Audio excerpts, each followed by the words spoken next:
today's episode of The Witness Room, I'm sitting with my friend and brother, Sami Awad. In 1948, in the Nakba, or the catastrophe in English, the man who would have been Sami's grandfather climbed onto his roof in Jerusalem to raise a white flag in an attempt to tell the soldiers that the people inside were unarmed, his wife and his 7 children. He was shot by an Israeli sniper while he did it. His widow buried him and then spent the rest of her life refusing to let her children carry revenge for it. That refusal, in a lot of ways, is the seed of everything Sami went on to become. Sami is a Palestinian peace activist from Bethlehem. His family sits in the church records of that land for more than 800 years. Christians who lived as neighbors to Muslims and Jews long before any of the colonial borders were drawn. He's the founder of Holy Land Trust. He spent decades inside nonviolence resistance, the kind of resistance that gets people in his own family arrested and deported. Sami is also the author of The Sacred Awakening. This conversation is close to my heart for many reasons. One is that so many people in the West seem to believe that to be Arab in Palestine is to be Muslim. But Christians and other faiths have walked that land since before the birth of the Abrahamic religions. To view them as guests to the story rather than the story itself is part of the problem. And beyond that, Sami's work refuses the flatness the Palestinian story got pressed into these past couple of years. That straight line, the black and white, the yes and no. So this is a conversation about a land, a family, and what it costs to keep your heart open inside all of it. And now, I bring you Sami Awad. Thank you, Sami, for saying yes to this conversation and joining me here to dive deeper into what it is to be human, I guess. Seems like every day it's harder and harder to be human. Yeah, thank you for the invitation. It's an honor for me, Malik. You're a dear brother. Thank you. There's a lot to talk about and cover, multi-layer experience that you went through. And I want to make sure we touch on all aspects of it. But to start, I would love to hear a little bit of your background and who is Sami today? Thank you. Let's see how much time it takes, because this is a lot of information in just that question alone. So my name is Sami Awad. I'm a Palestinian of Palestinian parents, of Palestinian ancestry. My father originally is from Jaffa, from the coastal town of Jaffa, and my mother is from Gaza, from the Gaza Strip. As a family, we are actually in the church records for 800 years. So over 800 years when churches started recording the names of families in the official record system. So this is how far we go back that we know of. Who knows how far back we even go before that as well. And so it's a proud family of being a Palestinian, a family living in this land, having roots in this land for centuries. Of course, it is a story of war. It is a story of disaster. It is the story of the Nakba that we as a family suffered from. In 1948, my father's family was living in Jerusalem at that time. And in that war, the person who would have been my grandfather was killed and shot in the war as an innocent man. In 1948, Palestinians suffered what we call the Nakba, which literally means the catastrophe. when Jewish terrorist groups, Jewish gangs started killing and terrorizing. Actually, the first terms of the word terrorism in modern history were used and written in the newspapers at that time, depicting these Jewish gangs that were terrorizing Palestinians, engaging in ethnic cleansing campaigns, destroying Palestinian villages. Actually, recently, I just read a report where in 1948, some of these gangs were putting poisoned water in the wells of Palestinian villages as a means of killing them and wiping them off of existence. So it was a disaster in every meaning of the word, where 75% of the population became refugees. Over 450 towns, villages, communities were completely destroyed and wiped out. And so every family suffered from the Nakba, including our family. The person who would have been my grandfather was killed in the Nakba. He was shot not as a combatant, he was shot as a civilian. What he was actually trying to do was raise a white flag on top of his family house to show the fighting sides that there are unarmed civilians living there, his wife and his 7 children. And he was shot by a sniper as he was doing that. And then when the family, my grandmother and her children, my father was 9 years old at that time, pulled the body down from the roof and buried him, a few days later, the Jewish forces came and kicked out all of the non-Jewish families from this neighborhood. And I think it's important when I say and emphasize the non-Jewish families from that neighborhood, I hope people understand what that means. That means it was a neighborhood called Musrara, like many neighborhoods and communities in Palestine before the creation of the Zionist state, where Jews, Christians, and Muslims lived together as good neighbors. I always say they probably have lived better as good neighbors than what I live with my neighbors today. They knew each other. They celebrated with each other their feasts. They took care of each other. And this is why we always say our issue is not a religious issue. It's not this intractable, historic, 1,000-year conflict as Zionists like to make it, to show it's either this side or this side at the end of the day. And the winner takes all the prize. At the end, we, like all these other Palestinian families, became refugees. My grandmother had a brother in Bethlehem, and that's where she ended up moving. And this is why we are still here in Bethlehem till this day. My mother is from Gaza, from the Gaza Strip. We had her brothers, aunts, her brothers, sisters, my aunt and cousins living in Gaza when the genocide began. It was very, very difficult, very challenging. But we were some of the lucky few that were able to take most of the family out from Gaza right before the Rafah crossing was shut.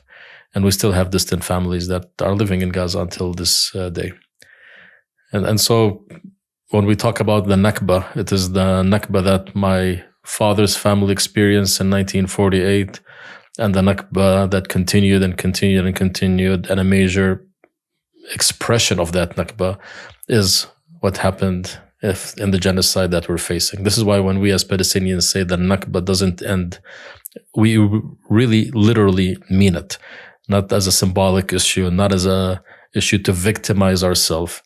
Every day there is a disaster faced by Palestinians for the last 80, 90, 100 years. Every single day there is Palestinian suffering, sometimes small scale, sometimes massive scale. But the policy of dismantlement, the policy of creating ethnic cleansing has been there since day one. Sharing this story, I also have to add, because you ask about me in the story, my story within the story of the Nakba is a story of my grandmother, a mother who understood spirituality and faith in a very particular way. I come from a Christian background, and her understanding of Christianity, which I think most Christians don't understand, is a faith of faithfulness, of peace, of forgiveness, of justice, of mercy, of compassion and kindness. And she was a woman that always insisted that her family will never seek revenge and never seek retaliation for what happened to them. Losing her husband, losing her property, becoming a refugee, losing her house, losing everything. She said revenge and retaliation is not what we are called to do. We will not get anything back just by retaliating. At the same time, she was a woman that always insisted that we will never turn our backs away from violence and injustice, that we will engage, that we will stand for those who are suffering, that we will stand for real peace and real justice for us as Palestinians, and that we will engage even with the other in a way to achieve, in a way she understood collective justice and collective liberation before these terms were even coined.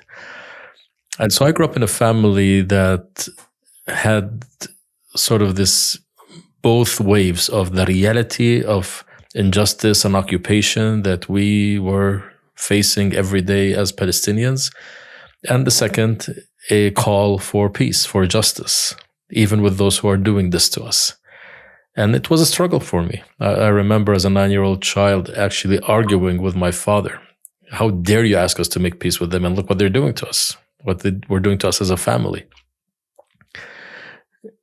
But I began to create a view of how to sort of close the gap between these two stories when an uncle of mine who had been living abroad returned to Palestine, returned to Jerusalem, and opened a center called the Palestinian Center for the Study of Nonviolence.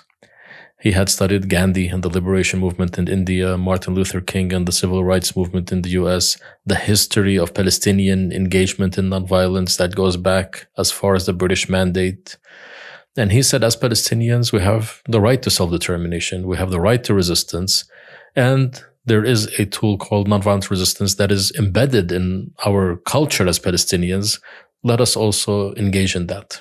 And so from a young age, I started participating with my uncle in nonviolent protest demonstrations, planting trees and lands that were going to be confiscated by settlers. And we're talking lands to be confiscated by settlers. This is in 82. We were doing the same thing to address settler expansionism as we continue to do today. And as a result of all of this, my uncle was arrested by the Israeli government. He was labeled by the Israeli government a threat to the national security of Israel, something that they use to label other nations usually, or other groups of people. And they issued deportation orders. He was kicked out from his homeland, his ancestral land, never allowed to return and live here because he engaged in nonviolent resistance. And it's always, I laugh at this because, people are always saying, why don't Palestinians use nonviolence? Why don't they engage in nonviolence? When we engage in nonviolence, the way nonviolence is practiced, it becomes a threat to you. And you deport and arrest and detain and kill the people that are engaging in nonviolence. That's how powerful it is. I was 16 years old at that time, Malik, and that was the turning point in my life. I wanted to understand what is the power of nonviolence that makes this country see in my uncle a threat and decide to deport him. And it's been a journey of living and answering this question since I was 16 until this day. I think about a lot of what you're saying and reflect on how could a journey like that, as you are going through the process, seeing your uncle, hearing your grandma, like getting these ideas of kind of face that hate with something better and don't lose yourself to it. And I wonder, in all of these different atrocities that happen, and people tend to go back to October 7, but like there's 2006, 2008, there's all of these different,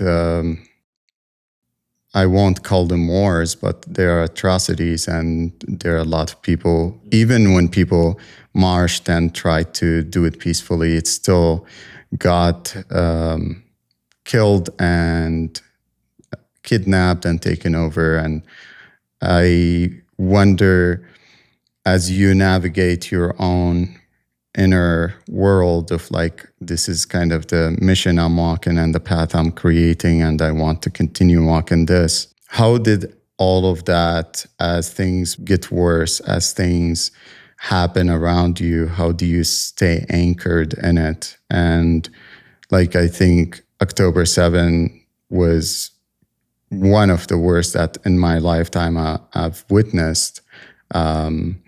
And it's worsened by the fact that we are now documenting some of the most horrible acts that could be done to a human being.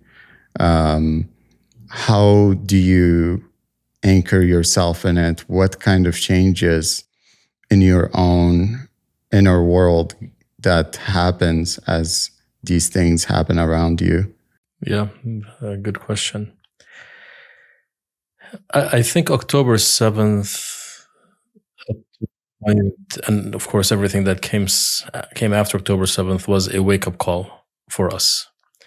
Those who we labeled ourselves as activists, as peace activists especially, who engaged, many of us engaged in joint spaces, many of us believed that there is some value in bringing Palestinians and Israelis together and dialogue and create a future and create trust. And the dialogue is a tool. Of course, it is a tool that was used. But one of the things that I've been engaging in before October 7th that I felt was also very, very important, and that we as Palestinians and Jews in Israel needed to do, was to really look back and to begin to understand how collective inherited trauma has affected us, has shaped identity, has shaped perception, has shaped how we see ourselves and how we see the other. And one of the statements that I was making many years before October 7th, leading up to October 7th, is when you bring absolute fear and absolute power together, you create absolute disaster. And this is what happened. The Jewish Israeli community has been living and eating fear of the other as a story, as a narrative, not as a reality. Since the Holocaust, since before the Holocaust, one of the things that I did was actually go to Auschwitz. I went to visit, to know my enemy, to know the story of my enemy. And so for me, it was very important to be in Auschwitz several times, actually. And every time I was there, I heard Israeli teachers tell Israeli children, 13, 14, 15-year-old children, if the Palestinians have an opportunity, they're going to do to you what the Nazis did to your ancestors. Imagine a 13, 14-year-old kid who's there, visiting a historic site, now being told that Sami, Muhammad, Ali, Maryam, if they have an opportunity, they're going to do exactly this to you, what the Nazis did. So fear is so deeply entrenched in the identity and the psyche of the Israelis, much more than the Palestinians. We still look at the Nakba as a Nakba, as an experience, because we have memory of what life in Palestine was before the Nakba. When you asked me, where I came from, the history, my ancestors, the Gaza, Jaffa. For them, the Holocaust is the starting point. There is no before the Holocaust. There is no Jewish Renaissance in Europe before that. There was just the Holocaust, and this is where it began. That shapes identity. And so for me, a big part of the work had been to understand that if we don't address this issue, the disaster will come. I never thought, to be honest, it will be as big as what the genocide we're facing now. But if we look back, one of the first two things that Netanyahu and almost every Israeli leader that said on October 7th is, this is the second Holocaust. The Holocaust once again, the Holocaust reemerging. And to get the American audience, they were saying, this is our 9/11. So these are the two statements that Netanyahu said from the beginning, the Holocaust and 9/11. For that child who grew up being told that Sami and Muhammad and Yusuf are going to do this to you, immediately, they not buy into the story. They're convinced now. October 7th was a Holocaust. And immediately, one of the biggest issues that we faced, and the saddest, was in seeing so many of what I would have called our friends at that time, Israelis that were working with us, engaging with us, in ceremony with us, dreaming a future together, began to justify violence against the people of Gaza. And that was heartbreaking. And so this is why I say it was a wake-up call. It was a wake-up call for many of us to understand that, we were either living in some sort of a bubble or not sort of a reality. But for me, it doesn't mean that the resolve is not there.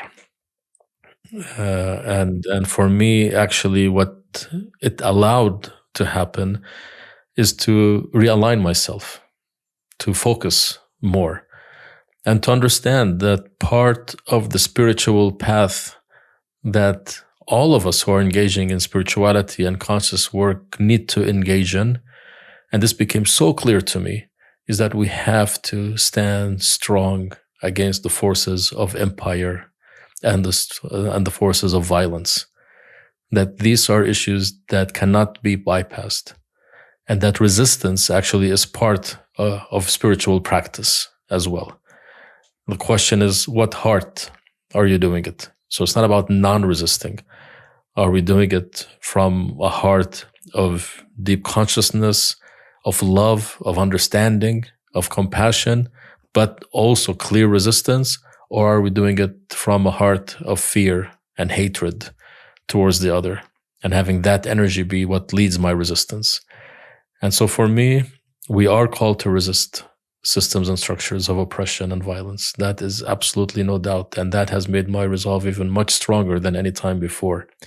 And then this is, in a way, the awakening that was part of my journey, to really understand that point, that yes, systems and structures that create oppression, racism, inequality, sexism, gender discrimination need to be dismantled. We just cannot dream of an alternative state of consciousness, as many people do, and hope that it will happen. We have to dream, we have to live the dream today, and we have to bring down the structures that are not allowing that dream to be fulfilled. Love what you said about resistance is a spiritual practice. It is something that we witness in nature, we witness all around us. A plant will grow through the cracks of concrete and still try to make its way. Life is resistance. And if you don't resist all the challenges you face, then you cease to exist. That's part of how this plane of existence work. Exactly. I wonder, as you're speaking, if there is a thing or like a really that turning point you mentioned, that when October 7 happened and now you're faced with what you believe and what you think of the world and how you want to approach and the work you're doing, and faced with the reality of this enormous force that is kind of washing over people and taking people who you considered friends away with it. What did you think before and after? Is there any kind of belief or thought or kind of system that you had built over the years that kind of got changed or adjusted because now you're faced with this? Yeah. Well, interestingly, during, maybe even before, during, and after the genocide started, one of my biggest researches have been on a concept called Christ consciousness. That is quite a popular term in a lot of sort of spiritual New Age movements, connecting to Christ consciousness, abiding by Christ consciousness, manifesting Christ consciousness. For me, growing up again, in a Christian setting, I grew up around the teachings of Jesus. But I also grew up in a setting where there was church, and there was fear, and there was control, and there was hierarchy, and there was patriarchy. There was everything in it that Jesus would actually be against today. And so I grew up in this sort of duality of loving a beautiful man and the way he engaged, the way he taught, the way he interacted with people, the most marginalized, the most neglected, the most ignored, and what he said and what he did with them. And at the same time, a church and a religion that actually says, stay away from them.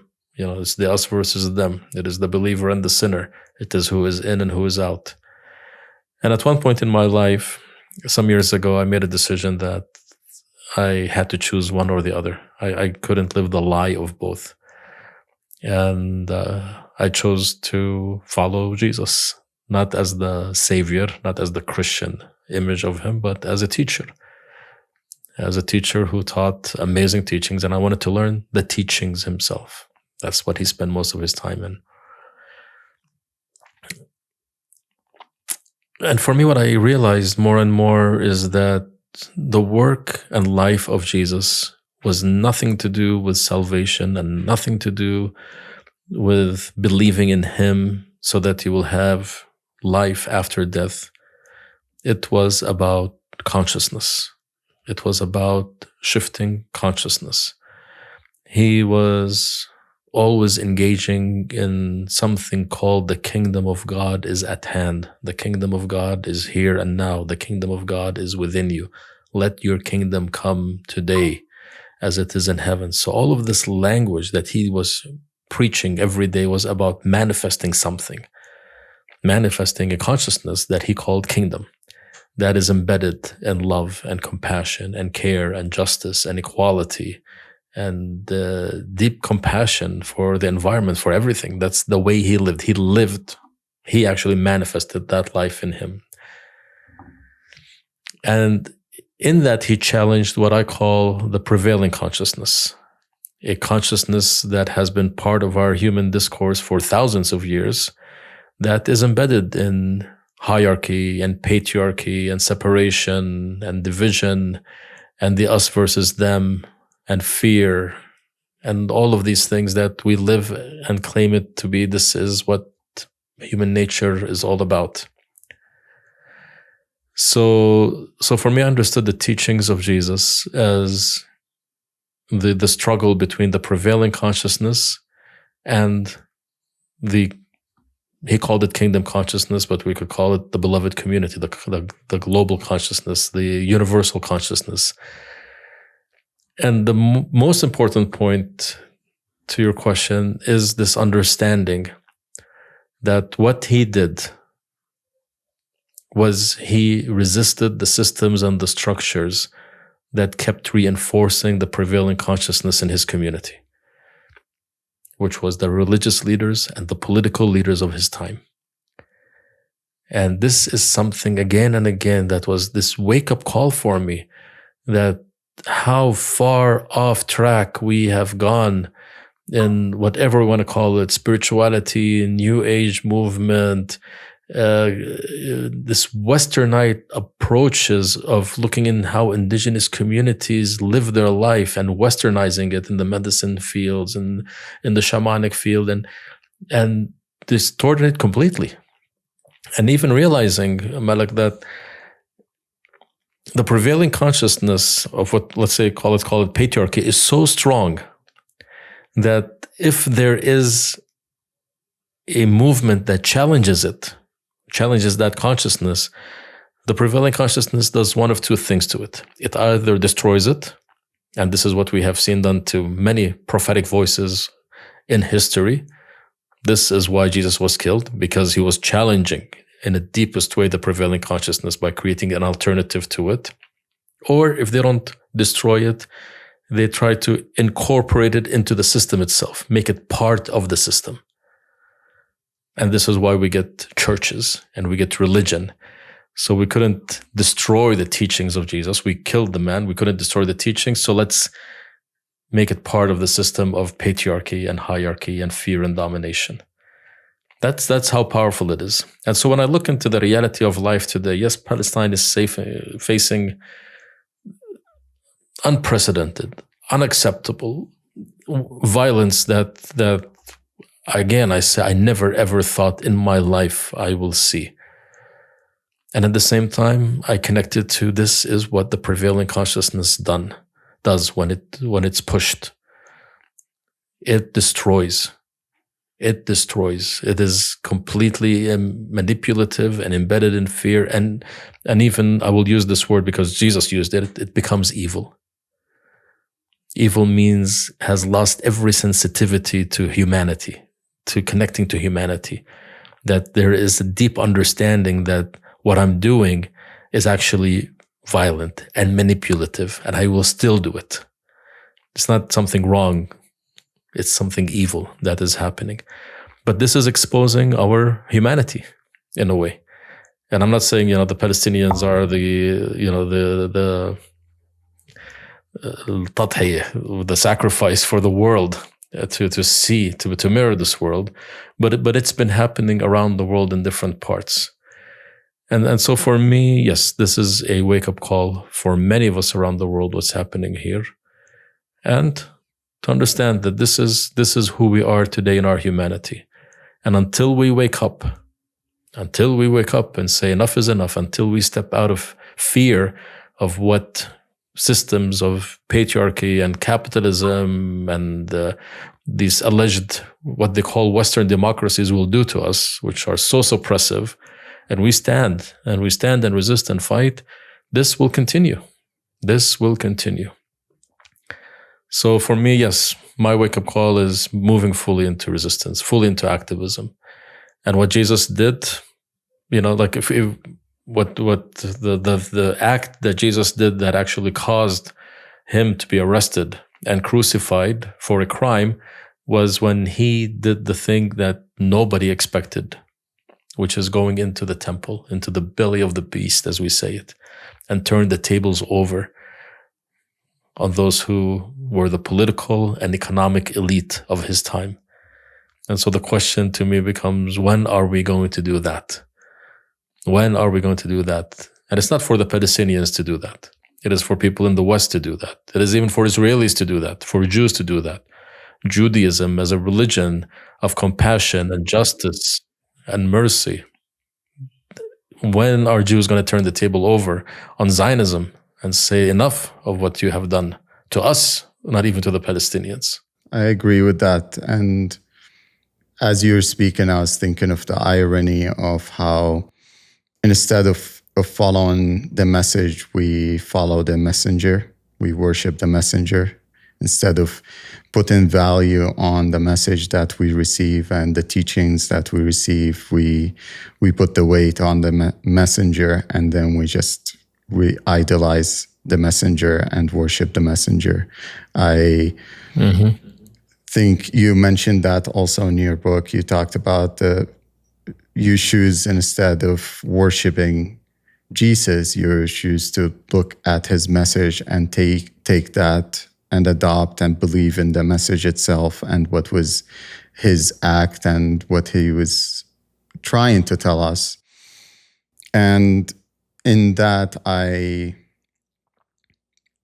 reflect on the fact that for any moment in history and in any movement, when you have people who are coming to tell us that here's other tools that we need to develop as people so we can broaden our consciousness. And I think what I appreciate about your work is that the fact that you're coming and trying to create this other tool. So when all collapse, we have this tool that we can reach to and we can actually operate from it. And the issue that I believe we face constantly as human is that arrogant in us that tell us that we know everything. We already have all the tools. We measure everything based on our own intelligence and believe that intelligence that we have at this moment is the absolute truth.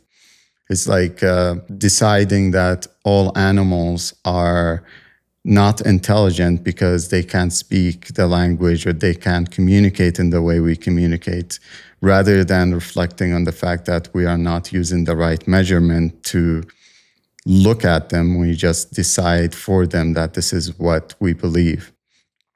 And to your point, it is Jesus came, brought the message, and it's like, here's other tools of existing.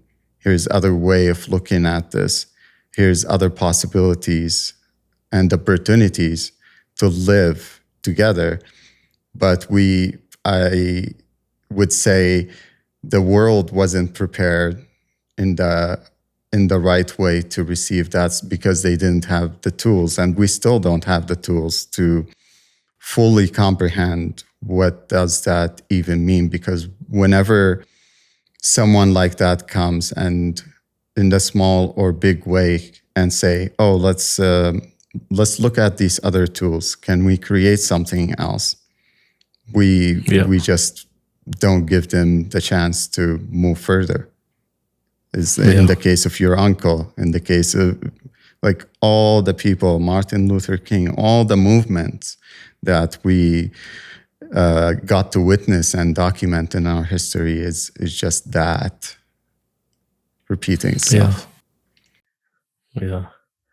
And I think like the amazing thing about these people, men and women of high consciousness and spirituality, whatever you want to call them, is they understood this. They really understood this. They understood that they are here to bring the tools, to bring the gifts, and then people will decide. One of the parables that Jesus talks about, a story, because he taught in stories like all good teachers do, is the story of the farmer who wanted to plant his field, the sower. And I'll be very brief in the story. It says that the farmer went to his land and he had seeds, and he threw the seeds on the ground. Some seeds came on the road. The road was so tough that the seeds couldn't root in them, and the birds came and ate them. Some other seeds went on rocky soil. They started a little bit growing. The roots started coming, but then they hit the rocks and they had no place to go. So they died, withered and died. And some seeds came on thorny land. And so they started even growing more with the thorns, but eventually the thorns came and ate them. And then some seeds came on good land, and those seeds grew and resulted in 100 times fold the plant that they were meant to do. And many people, again, in the Christian lens, they look at this as who is in and who is out, who is saved and who is not. If you're saved, you are the good soil. If you're not saved, you are one of the 3 bad soils. But the story is actually about making good soil. Making good soil. And so Jesus understood. He brought the seeds, the message, the teachings, and he gave them to everyone. And some soil was, like you were saying, the ones that know everything. They're the hard roads, the religious leaders, the shaman, the spiritual teachers. We know everything. We've done all the work. You can't convince me of anything new. They'll listen to you, and then they'll just go back to their old ways. The second group are the people who take the teachings, but they don't address the trauma. They don't address the pain. They don't address the issues within them. And so very quickly, they die. These are the ones that in our settings, we call jump from ceremony to ceremony. Just what's next? What's next? What's next? And they don't want to do the real work. They just want to go to church every Sunday, go to the mosque every Friday, then live life the way it is supposed to live, not do any work. The third group of people are the ones that actually really see a value of the teachings, but then they incorporate the teachings into their own thorns, into their teachings, and become abusive of these teachings. And we see this in religion as well. Every religion has had, sadly, more people that have abused religion for their benefits. So the seeds actually grow, the message grows, they believe in it, but they're combining it with thorns, and at the end, the thorns take over. Now, the fertile land, one thing that is very important is the land that had been worked. It's the land that was dug up. It was the land that the stones were pulled out. It is the land that the thorns were ripped from. And so part of the work that we need to do, I would say, as activists, as conscious, driven people, is to understand that it's not just about us teaching. It is also asking the question, what work needs to happen in the hearts of people? This is why healing becomes important. This is why dismantling ego becomes important, and structures that are built around us becomes important. Because the more we are ready for the seeds, the more these seeds will grow and be healthy. And all of them understood this. Martin Luther King understood this. Gandhi understood this. And we're naming men here, but shamanic women throughout history, Mary Magdalene and so many others understood that their message is not going to be accepted by the majority.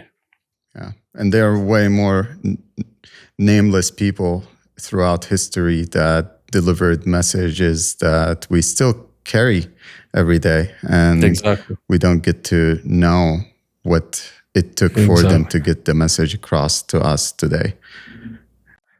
And the fact that we are in this conversation reviving the original intent of the message of Jesus and the message of the prophets today means that, yes, the seed had led to something, led to who you are, led to who I am, led to so many people today, many more people today that are in this consciousness shift and awareness in the real deep sense than any time in history, actually, as well. So we need to look at this and honor that as well. Absolutely. And I love the imagery of that story and the way you shared it and related to the moment now. I read your book, and it is very relevant to this conversation and what we're talking about right now, the sacred awakening. And I would love to kind of hear the journey that led you to write the book, and what was on your mind as you were writing it and then choosing to publish it, and how did people receive it today? So as I mentioned before, I made a decision at one point to just study Jesus and his teachings, independent from the dogma and the doctrine and the rituals of Christianity, good or bad, like to really step out. And it wasn't easy, I have to say, because a lot of it is deeply embedded in my structure as well, growing up in church. I grew up not in just any church. Evangelical, Pentecostal, charismatic, that's the church, like going to church 5 times a week, like normal. This is what we did. So for me, it was a process to really dismantle that within me and just focus on the teachings and the teachings. At the same time, I was also a very active voice of the Palestinian community. As a Palestinian Christian, I would speak in venues around the world talking about the suffering of Palestinians and urging Christians around the world to be more actively engaged in peace and justice work in this land here. And so I would go to churches, I would go to conferences, and I would talk about and encourage churches to stand for justice and challenging what is called Christian Zionism, an ideology that is driven by hatred and fear and resentment and racism on every level. And I think one of our biggest challenges as Palestinians is what's called Christian Zionism, in addition to Jewish Zionism. And for me, in these conversations and the reading and the research I was doing, all of a sudden I touched on a particular teaching that I started reading differently than the way it is taught in churches, which is something called the Beatitudes. They are sort of the opening line of the most famous speech and teaching that Jesus gave, called the Sermon on the Mount. It's 3 chapters, Matthew 5, 6, 7. And people say, if you read this, you will know what Jesus was about. You don't need to read anything else. And it starts with the Beatitudes. And the Beatitudes are blessings. Blessed are the poor, for they shall inherit the kingdom. Blessed are those who mourn, for they shall be comforted. and so on and so on. And historically, the way they have been taught in church was that if you are poor, you will be blessed by inheriting the kingdom. If you are mourning, you will be comforted. If you are meek, you will be this. If you are a peacemaker, you will be this. And it didn't make sense to me because there is no other place in the teachings of Jesus that he uses sort of these bullet point bumper sticker statements. And then I began to realize that this is actually the blueprint for his life, for his teachings. And the Beatitudes are not blessings for different people. They are an invitation for us to step into them so that we can alter our consciousness and become Christ conscious or agents of kingdom consciousness. Again, not as a religious, but as a consciousness space. And we've been kind of hitting on this concept of what are we ready to let go of? What are the attachments that we hold on to out of fear? What is something that I'm afraid of losing, and I know if I lose it, something will happen to me? It's the first invitation. Let go. Become poor. Become poor in spirit. Let go of everything. Because the moment we are attached to something out of fear, we want to protect it. And if we want to protect it, that means we have to build mechanisms of protection and security from those who want to take it from us. And immediately we go into war. So you can't be in Christ's nature, become a peacemaker, if you are attached to something out of fear. The next step is mourning and grieving. Because yes, there was a life that was attached to this thing, and we have to bring that to death. We have to bring the ego to death. We call the death of the ego, again, used in a very shallow way in many of our spaces, but it's a very deep process to take. And then after the death and letting go, you step into meekness. Meekness is not weakness. Meekness is strength that is held. That understands the strength that I have in it and understand when and where to use it in the right way. Then we go to the next step. Blessed are those who hunger and thirst for the right way, for righteousness, for justice, hungering and thirsting for it, like food and water. That's what justice was to Jesus. Hunger and thirst for it, what we call restorative justice, collective justice. This is what kingdom is about. And then blessed are the merciful, who are able to forgive. As difficult as it is, because understanding that forgiveness is the releasing of what I carry. It's not about the person that I forgive. And to forgive myself as well, continuously forgive myself for falling off track, for going into my resentment, for going into my hatred. And to say, returning. And then the next one is blessed are the pure in heart. This for me is when we become sacred, when we become the heart of the sacred, the heart of the Creator, when we begin to see what is around us through the lens of sacredness, not through the lens of my identity, not through the lens of my trauma and my fear, but through the lens of sacredness. I begin to see beyond what is there in front of me. And then the one after that is blessed are the peacemakers. Then you can engage in that peacemaking. And peacemaking is not diplomacy. Peacemaking is not, bringing two sides and resolving conflict or sitting in a circle and dialoguing. Peacemaker is the manifestation of the vision of the kingdom and the resistance of the structures that are not allowing it to happen. That's why Jesus was known as the greatest peacemaker. But interestingly, there's another one after the peacemaker, which is blessed are the persecuted. And this is, again, what we were talking about earlier. Those around the world from all of the different traditions that brought that deep essence of peacemaking that alters the reality that we live in and creates a new one, they will be persecuted. This is why you were persecuted. This is why I get persecuted, because of the challenge we are giving to the consciousness itself that wants to maintain sort of this cancerous presence on all of us. Persecution is part of the journey. And again, many people don't want persecution. They just want the easy way, and it's not going to happen. But then there's one after persecution. And it says, rejoice and be glad, for you have attained favor with your Father in heaven. So in persecution, we understand that there is joy, there is celebration. We don't go back into our fear, we don't go back into our trauma. The fact that the system is responding in a way to us means that we are triggering something in that system. We are challenging it, and we should rejoice when we are persecuted because we are exposing them. We have become a mirror to them, and they don't want that. And so this is what I started moving in these teachings. I started talking about them, and then people were like, where's the book? Where's the book? I've never written a book, Malik.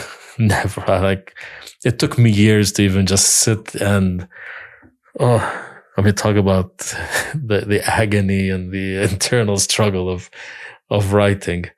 But slowly stuff started coming out. Ceremony helped me a lot to deal with my anxiety, and also downloading things as well in different ceremonial spaces and reflecting in moments of silence that I lived. But it became almost an obsession to do this. It became sort of therapy for me, I would even say, writing this book. And I realized, I think the thing that encouraged me the most is I understood not just that it's good for people out there. This is what I need. My book is my guide. I have it on my desk here. I read my book every day and reflect on its teachings. And in terms of response, it's been, I want to say, amazing and mixed. And guess who are the ones that are the most challenged by this book? The ones that want to oppress you a little bit more. The ones that want to oppress, and the ones that want to maintain the system and the structure of Christianity and the image of Jesus that they have created. Or that was given to them. Usually it's what was given to people that they hold. Yeah. But I've seen people from different faith backgrounds, non-religious at all, non-spiritual, not just atheist, agnostic, indigenous, loving this book. And because I see many people living these teachings already in different traditions. So it makes sense to them. But the moment, like you said, we put that person on a pedestal and made him just an object of worship and salvation, and that's it. And I said, fine, I'm fine if people want to worship him and he's the Messiah and the Savior, but practice his teachings. I mean, they're there. He didn't just come and say, believe in me, I'm your Messiah, and if you do, you'll go to heaven. No, he could have done that. He spent his life teaching, creating stories, creating parables, engaging with people as a model. And he said, follow me. Follow me. This is what you are asked to do. So for me, it's quite strong to see the response, and to see also that many, many Christians are opening up and seeing the book and seeing the value of it as well. And so I'm excited. I'm excited about it. Are you getting questions? When is the next book coming out yet? It's the same as when you're married. Is like when is the baby coming? And as soon as the baby arrives, like, when is the next?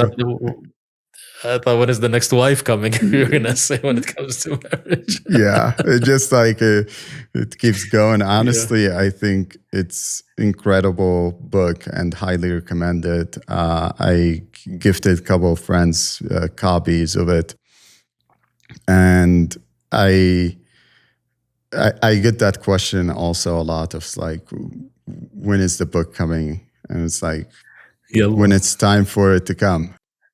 I wanted to say, I am working on a second book, by the way. There you go. So it is in the making.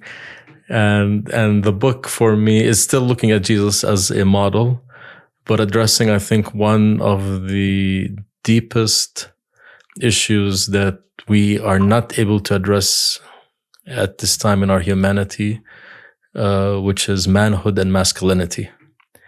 And the title is Sacred Masculinity, and men specifically in the masculine energy as well are lost. What does it even mean? Who am I? And we move from spaces of either becoming violently dominating everything around us, or going to the other side, completely ignoring everything around us as well. Escapism, no confidence, no position on anything. So it's domination or avoidance are sort of the two anchors that many men in the world are building on. And we're seeing this toxic masculinity. Yes, we label it, but it's there and it's increasing and it's becoming more manipulative. And again, especially in many spaces that we move around, we've seen so much violence by men in these spaces that use and abuse teachings for their own benefits. And so for me, looking at Jesus as a model of a man who cried, a man who understood when he was wrong and apologized, even Jesus himself, a man who stood by his word. When he promised something, he did it. And so I'm looking at like different behaviors and ways of how Jesus lived as a man, and trying to write this in a book, and hopefully by the end of the year, incredible, inshallah, it will be out. Incredible. I look forward to reading it, and I acknowledge also the vulnerability it takes to open up and write something like your current book, The Sacred Awakening, and I can only imagine for the second one as well. So I appreciate you for being courageous and showing your vulnerability in it. And I appreciate also that as I was reading like your grandma's story and all those details that you painted in the book. But I am curious about something as we are speaking that is coming up in my mind. Is I've been doing this work for a long time of having these dialogues, having that opportunity to challenge. And I come from a place whenever I have a privilege to speak my truth, I'm speaking my truth at any given moment. And I come from that culture of that toxic masculinity that you mentioned, and I've made a path in my life where I am now, and the sacrifices that unfortunately I had to make to be here. And sometime in conversations with friends, they have this idea of peace and how peace should be, and how one person, like a person like me, should behave and act, and I should not be on one side or the other. I should always be neutral. And I had this conversation recently where like I will never be neutral in the face of evil, in the face of oppression. I'll never stand by and be like, oh, let me stand with this person because they have the reason and the tools to inflict that much harm and that much pain. Yeah. There's a balance of understanding how everything works and understanding why people do these things, and then fighting and resisting to the darkness of what that is. You cannot be in between in positions like that. And that is not peace. That is surrender. That is allowing something to continue happening. So I'm curious, what are your thoughts on that? And if you had faced some of those kind of conversations and arguments of like, oh, Sami, you're peace activists, and how dare you side with one side against the other? Well, I can't even give you numbers of how many times I've had this happen to me. And coming from a place of threat or a place of passive-aggressive behavior towards me, I'm sure the same thing that you experience. And the idea is they want to pull you out from the work that you're doing. They want to undermine you. And I think part of it, consciously or not, they know that you will make a difference. And that's why. Or you are a mirror to them in showing their weakness of actually being able to stand in the place that you're standing. And so almost envious behavior towards you that they do this. For me, just like you, I stand for my truth. And I know my truth is not a truth that is written in stone. It is a truth that is also very able to understand the realities that we live in, understand what is important for us to be in and to take on at this time. And we are not called to be the saviors of this world. If I say Jesus wasn't the savior, then definitely we're not the saviors as well. And no prophet and no prophetic calling is the calling of salvation of this world.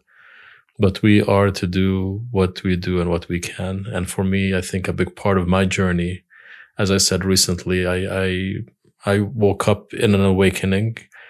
And for me, I will say I'm proud of everything I did in the past. I don't regret anything. I felt it was the right thing to do.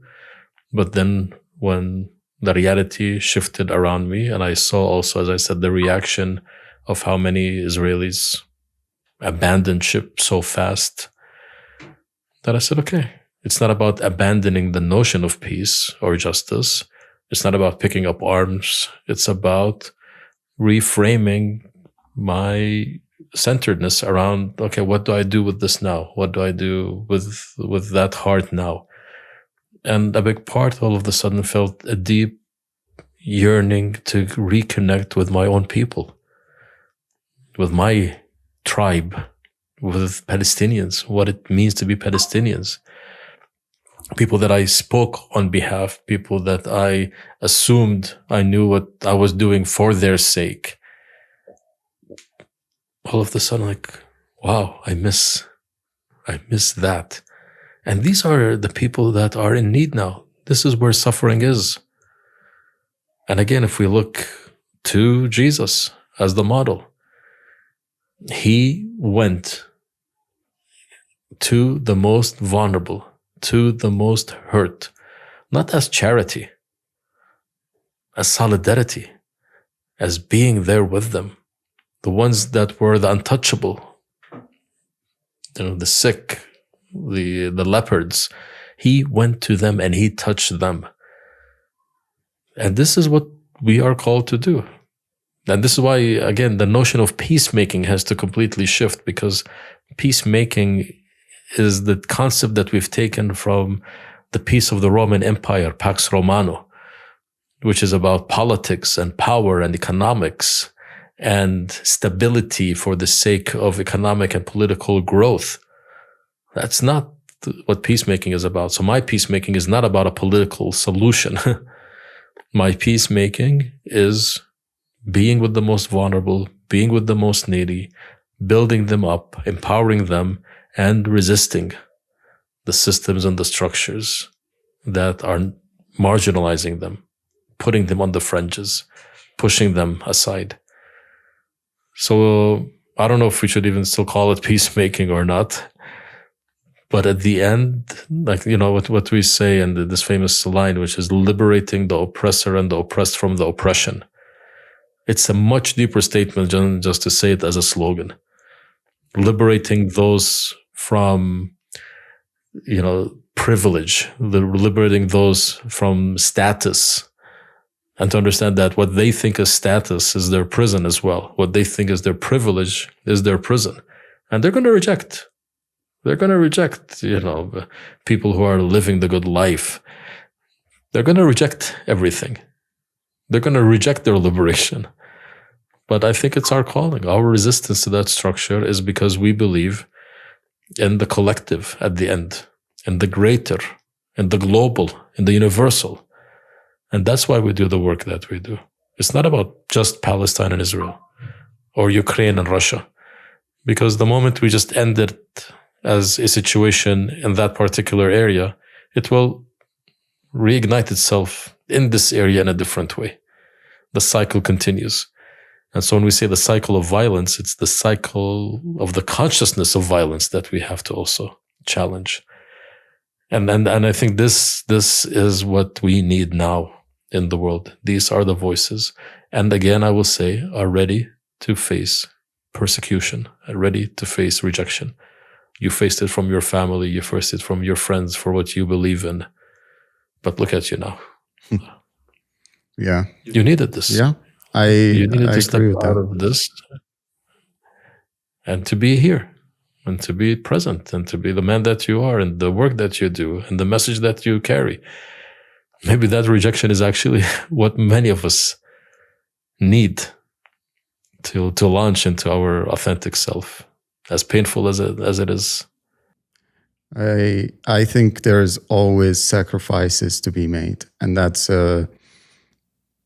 present in every culture and every teaching and every religion. There's either the self-sacrifices of solitude, or not eating as much, or not being greedy as you could be. And I am lucky in my journey that my anchor were my family, but also that outside of that, I had the community, the people that, like society itself, going against me, and the government itself going against me.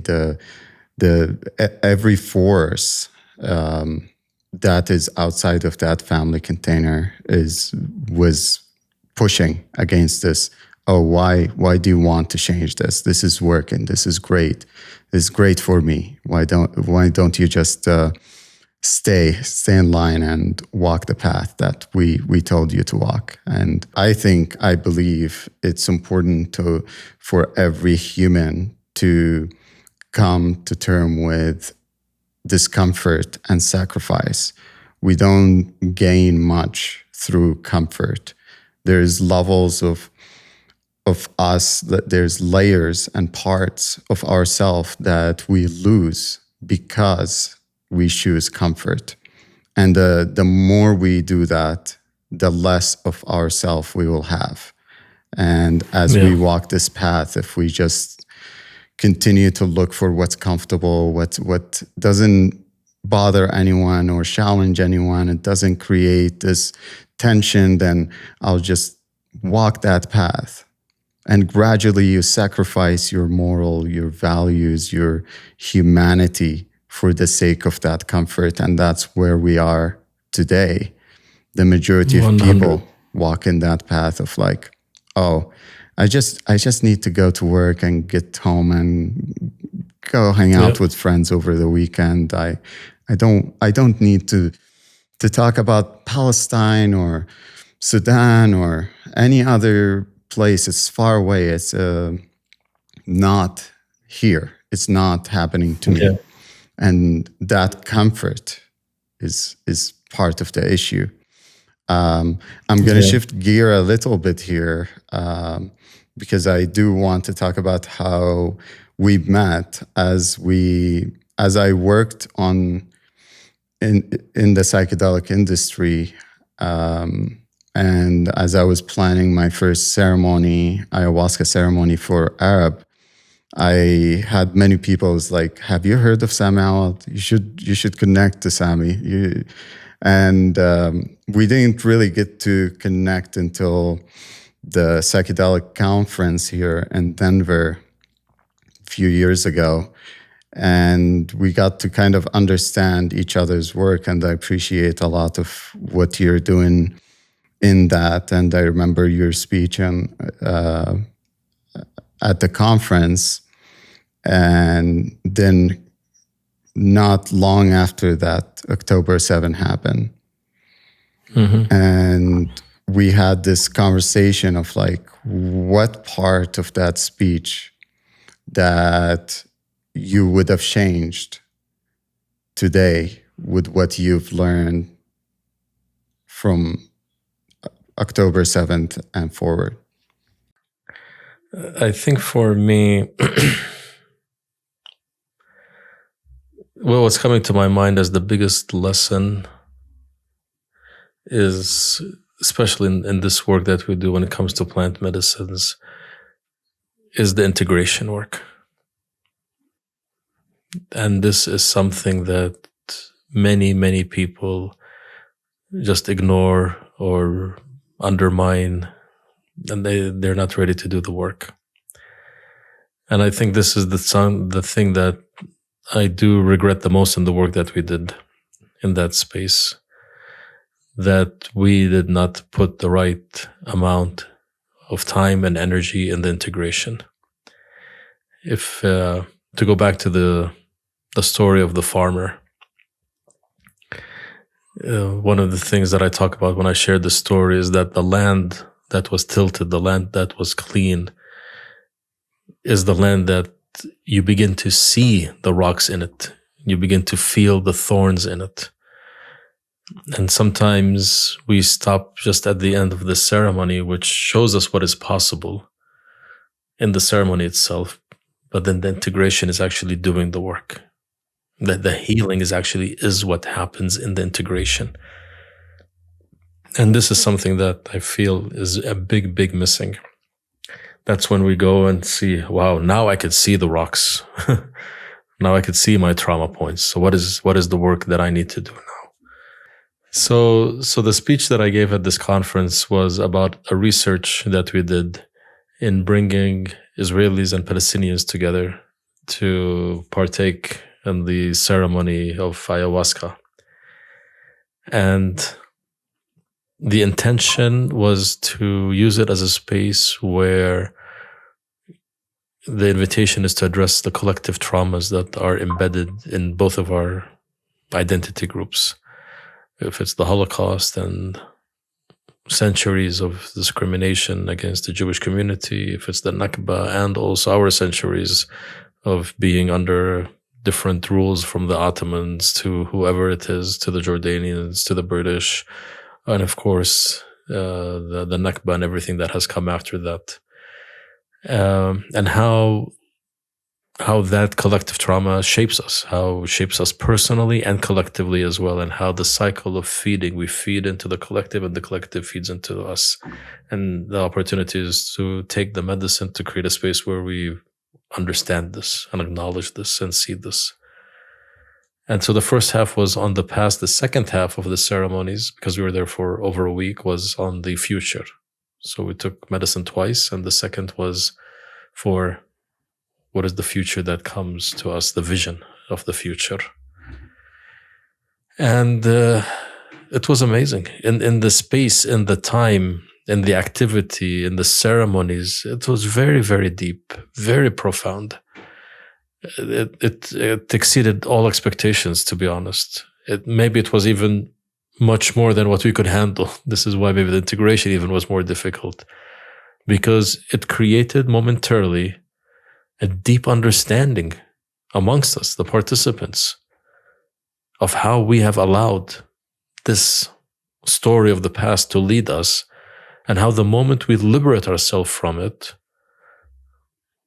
amazing possibilities open up. In one of the groups, we actually had more Palestinians than Israelis. For some reason, the number shifted, like double, like 8 Palestinians and 4 Israelis. And in the ceremony, you could see the fear that was on the Israelis, because again, the story that they grew up in is if we become a minority, they will kill us. And in the medicine, all of this comes out. And so the 4 Israelis are huddled in a corner by themselves, and the Palestinians are in the ceremony and dancing and moving. And then all of a sudden, the Palestinians come and they put their hands out and invite the Israelis in.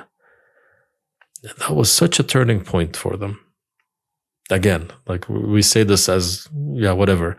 But you understand, like when you're in the medicine, it goes into the deep subconscious issues of this fear and of this liberation as well. And so it was very, very powerful, the ceremonies themselves. And I would say that, remember when I mentioned how many Israelis abandoned ship? The people that were in these ceremonies were the least to abandon ship. They understood. They understood October 7th. They understood what was before October 7th. They understood how the system of Zionism was going to manipulate whatever happened on October 7th for the benefit of that system.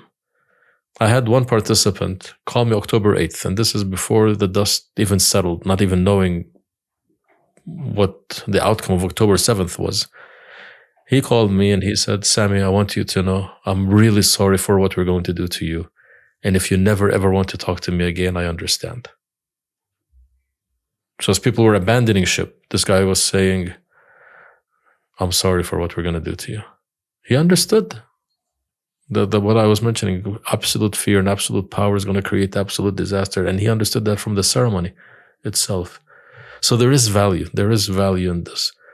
But I would say at this time, with the experience of genocide, I wouldn't do it. I wouldn't do it at all. It is, for me, the emotions, the grief, the continuous pain is so high. And I really worry about having people come together in joint spaces in the midst of a active genocide going on. There's a time and place for everything. And the moment we begin to think, let's just do medicine. No. Even the medicine is intended for certain things and not for other things. And so there's a respect and honoring of the medicine and the spaces that we create. And if anything, yes, maybe separately, to be able to cope and deal with what's happening on the Palestinian side. This is what I want to do. And for them to face what they have become on the Israeli side, to face the systems and structures of fascism that have become what Israeli society is, that most, again, of medicine people are ignoring and not addressing. Work in your community. Do the work there. And so this is my encouragement at this time is really, really be so careful of joint spaces in this field. This becomes, again, escapism. It becomes, let us do the ceremony for the activity, for the ego, for the publicity. And maybe I'm wrong, but that's knowing and being in this for many, many years. This is what I would say now. I'm aligned with you in that. I had someone right after the genocide started reach out and say, I want to do a ceremony with Palestinian and Israeli. And I told him, well, you know, Sami, I think you should talk to Sami before you do that. And I did say that, like, you cannot do something like this while the wound is still bleeding. We can't go to a war zone and watch people lose their limb, and instead of helping them in that moment, we're like, oh, here's some psychedelic, here's some ayahuasca for you, and that's going to solve it. It doesn't work that way, and I think it's irresponsible to operate from that. And we see that in everyday life. As refugees come to the US, I get to see the horror in their eyes and just what they faced and what they are trying to overcome. And for many people, it's like, well, let's just think of taking them to a wellness center, mindfulness, and all of these tagline. And the idea of healing became commercialized, and it has this specific way of working, because now you're working within a capitalist system. So it's advertised, marketed, and this is the things that you get, the outcomes that you get. It's this, take this pill and you will feel way better. And that's irresponsible, in my opinion. And it does more damage than it actually helps. So the psychedelic industry, specifically our people, need to step back and look at the full picture. Look at what's happening. Understand it. Honor the loss of people. Grieve that pain. Remedy the wound. And then think about mind-altering substance. Yeah, take responsibility. The 2 points I want to add to this is just to remind the earlier conversation we had about how the prevailing consciousness of capitalism and patriarchy takes over even the things that are meant to alter consciousness from these things. And so this is exactly what has happened to these medicines. They've become economic, they've become marketable, they've become profit making. Again, we can't destroy it, we make it into our own. We incorporate it into our system. And sadly, this is what we're seeing happening, like even this last, Trump signing off on the use of psychedelic for trauma healing work. It's all meant for the corporations and for the businesses. And it's really sad and really, really terrible to see this happen. The second point that I wanted to make, that you have no idea how many people have contacted me in the last 2 years wanting to come here and do joint spaces, not just with medicine, anything. Spiritual leaders, gurus, trainers, facilitators, nonviolence communication, you name it.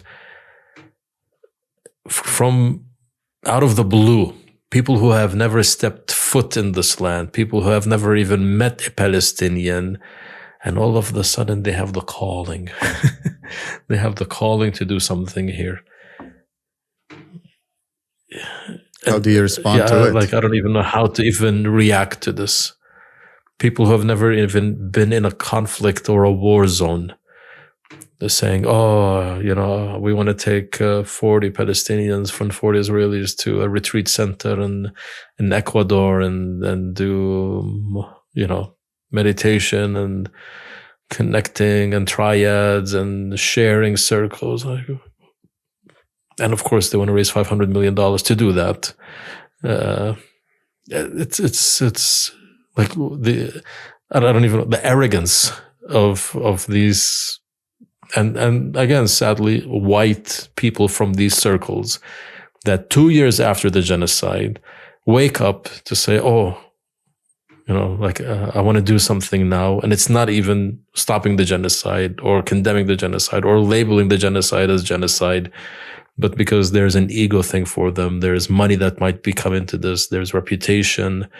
There's more on your CV that you could add on because of you do this work. And it's just been continuous saying no, no, no, no, no, no. At least for me. Maybe they find others to participate with, but for me, and you feel it. You feel like the energy that they're coming with. And it's very disruptive energy. It's really self-focused energy about themselves and about their righteousness, about them, what they think needs to happen, not even asking us, not even engaging with us. And so I think part of the journey that I've been on, and just at this point, is Palestinians need to decide for themselves what they need, and if they need anybody, like any other community that is suffering. This colonialism of spirituality and consciousness work and mindfulness work and yoga work and meditation work and you name it, the Western aspects of it has no room for us here. This is all part of colonialism. And we need to say no, even though the temptations are very big for many people. Financial temptations, journeys, trips, leaving the land, and to have the discipline to say no to these people is very important. As you work in organizing these ceremonies and focusing on that aspect of healing and creating these dialogues that allow people to tap into a different part of the conversation that is not the conventional and is not the easy one to have. What do you see your own future looking like? What kind of challenges and hopefully reward or good outcomes that you hope for and you look forward to? Well, just to be on that last point about time and space. And I think it's very important for us who are working this field to understand where we are and when we are in any particular moment, and to say, what can we do here and now? And one thing that I know, like for me, with the knowledge, the tools that I've developed over many, many years, the book and the journey that I'm on, that it can be of great help to many people around the world. And so there's a role for me as a Palestinian with my people here and now that I do. And I understand that certain teachings, like what we were saying, if I go to them and say about consciousness work and mindfulness work and nonlinear thinking and all of this, no, now there's a different role for me here. It is about creating spaces of grief, creating spaces of connecting, creating spaces of bringing a people's group together, a nation together, called the Palestinians, a beautiful, beautiful people group that I'm so proud to be part of, and to be with what is. And this is a role that I am really honored to play here. And we've created something called the Palestinian Councils, which are spaces where Palestinians come together and sit and talk and share. Not their political views, not who they're affiliated with, but their family history, their ancestral history, where they came from, what connections they have with each other, the stories of their grandparents of being refugees, just sharing spaces. And then this is something that, again, needs to happen, because genocide and ethnic cleansing aim to divide and conquer and dismantle. And so the response is coming together. Resiliency, sumud, steadfastness. So this is the role I play here. And I understand that in other parts of the world, there's a different role, a different set of tools that I could bring into these spaces. More when it comes to this work of consciousness, more when it comes to the space of medicine, more when it comes to the space of how do we encourage resistance in their own communities to the systems and structures that they live in.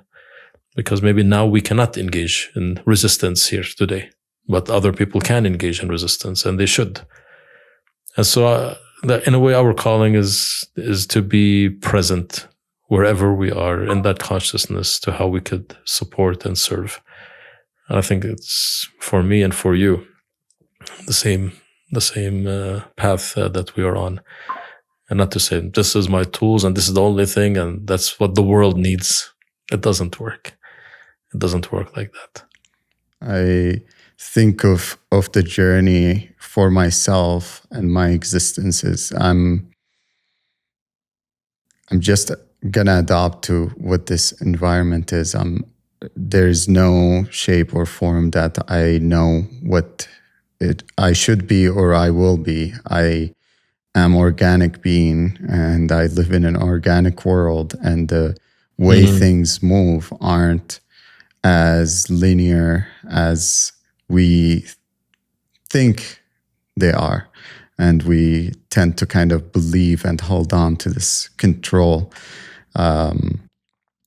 I believe my anchor is my anchor and my values are my values, but I am organic and I will move with what's happening around me, and is not just, and it goes both ways. It's not accepting what is happening and challenging that and pushing it away, hopefully for all of us collectively, but for myself first, is not to accept oppression and evil. And to your point about resistance too, I think holding spaces and hearing each other and creating an environment that allow people to share their story is resistance, because that story itself is being erased live with us. Exactly. And so if we can cultivate an environment where these seeds can flourish and can live, then that is resistance. My last question for you is, what does it mean to you to be Palestinian?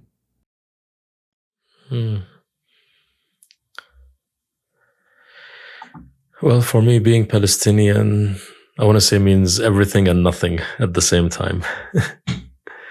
Because I understand that identity is a story. It's a story that we inherit. It's a story that we are born into. It's a story that we live. And at the same time, it is also my truth. It is the story of who I am and my ancestors. It is connecting to a culture, to a people, to a land, not out of ownership, not out of position, but out of intimacy and love and compassion. Being Palestinian for me is also being a model of what it means to face empire, what it faced to really be resilient. I learned so much by being Palestinian from other Palestinians. And so for me, it's a celebration of a story that is both truth and not truth at the same time. Well said. Thank you so much for saying yes again to this and for sharing your wisdom and your perspective on this journey and what it is to be human for Sami and for all of us. And highly recommend for everyone to read the book, The Sacred Awakening. I will make sure I link to it, but it's a beautiful, beautiful work. And I want to make sure we honor the journey that it took to make that happen. So thank you for all the work you do beyond just this book, but the actual on-the-ground work and inner and external. Thank you, Malik. Thank you. It's such a joy to have this time with you. Thank you for making it happen and for the work that you're doing as well.